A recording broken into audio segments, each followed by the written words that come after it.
brought to you by Vega, powered by Sensodyne and Vimal. Browse WPC. EVM અને ચૂંટણી પંચ પર કોંગ્રેસના આક્ષેપ યથાવત. ઈવીએમ પર થઈ રહેલ પ્રશ્નો અંગે મુકુલ વાસનિકનું નિવેદન. અમે ચૂંટણી આયોગ સામે ઈવીએમ અંગે અમારા વાંધાઓ રજૂ કર્યા. જે પ્રશ્નો થઈ રહ્યા છે એ અંગે સ્પષ્ટતા થવી જોઈએ. ગાંધીનગરમાં મનપાના મેયર પદને લઈને રસાકસી. ટૂંક સમયમાં ગાંધીનગરને મળશે નવા મેયર. પાર્લામેન્ટરી બોર્ડમાં આજે થશે મેયરના નામ પર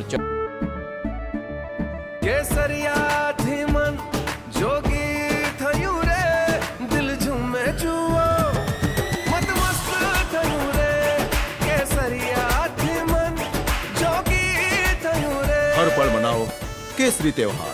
विमल, बोलो जुबान केसरी. ચર્ચા. આવતીકાલે તમામ નવા હોદ્દેદારોના નામની પણ થશે જાહેરાત.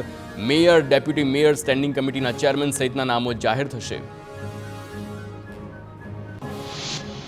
નવસારીના ચીખલીના કુકેરી વાત્સલ્યધામ નજીક ખેતરમાં દીપડાની લટાર. દીપડાનો વિડીયો વાયરલ થતા સ્થાનિકોમાં ડરનો માહોલ જોવા મળ્યો. દીપડાના કારણે સ્થાનિકોને ખેતરમાં જવા માટે પણ મુશ્કેલી.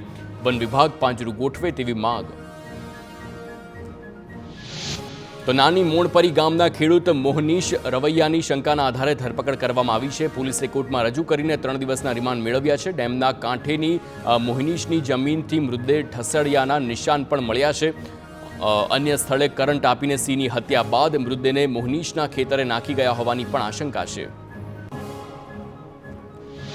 રાજકોટ અગ્નિકાંડ મામલે સરકારે 3 આઈએએસ અધિકારીઓની બનાવી છે સમિતિ. હાઈકોર્ટના આદેશ પ્રમાણે વિભાગીય તપાસ માટે સમિતિની રચના કરવામાં આવી છે.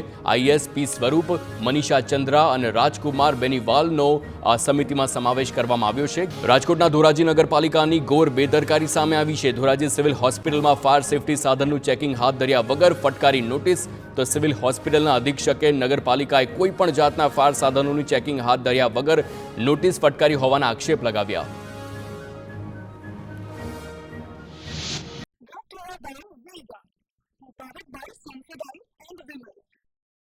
Browse WPC.